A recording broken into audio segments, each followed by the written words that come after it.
मस्त चमचमीत मिरची फ्राय, भरलेली मिरची फ्राय. मालवणी पद्धतीत ओलं खोबरं वापरलं आहे. मोठ्या मिरच्या मिळाल्यात, मध्ये चिरून घेतल्यात. तिखट थोड्या ह्या कमी असतात, जळजळ नसतात, पण मिरचीची अप्रतिम एक आगळी वेगळी चव असते. अर्धा नारळ ओलं खोबरं, 10-12 काळे मिरी, 1 इंच आले, कमी तिखटवाली 3 हिरव्या मिरच्या घेतल्यात आणि लसूण 1 कांदा अर्धा, 1 कांदा अख्खा सॉरी, आणि जिरं अर्धा चमचा, हिंग पाव चमचा, चवीनुसार मीठ आणि हळद. आता हे जे काढलं आहे ना आपण वाटण, त्याचं चरचरीत असं वाटण करायचं आहे, पाणी न घालता कोरडं वाटण करायचं आहे आपल्याला सगळं मिक्सरमध्ये. यात तुम्ही कोथिंबीर पण ॲड करू शकता चवीसाठी. पाव चमचा बेसन ॲड करू शकता बाइंड होण्यासाठी. मी सिंपल खोबरं भरून जसं कोकणात बनवतात तशी बनवते आहे. आता या मोठ्या मिरच्या आहेत ना, त्याचं शेवटचं टोक आहे ना, जरासं दाताखाली चावून बघा. कधी कधी काय काय ह्या मिरच्या तिखटही येतात. बऱ्याच वेळा माझं असं झालेलं आहे, म्हणजे मी फसलेले.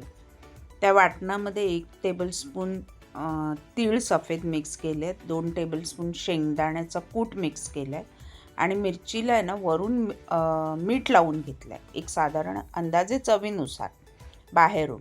कारण मग त्या तळल्यानंतर मग त्या बाहेरून मिरची कधी कधी मीठ नसेल तर अळणी लागते.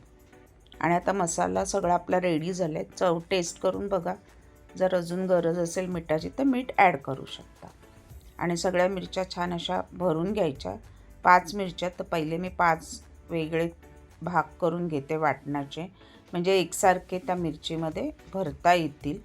त्याच्यानंतर एका बाजूला गॅसवरती पॅन ठेवला आहे तेल टाकून, कारण कडकडीत तेलात त्या फ्राय केल्या ना मस्त फ्राय होतात. श्रावणामध्ये ना अशा हिरव्यागार मिरच्यांचे प्रकार भरपूर येतात बाजारात.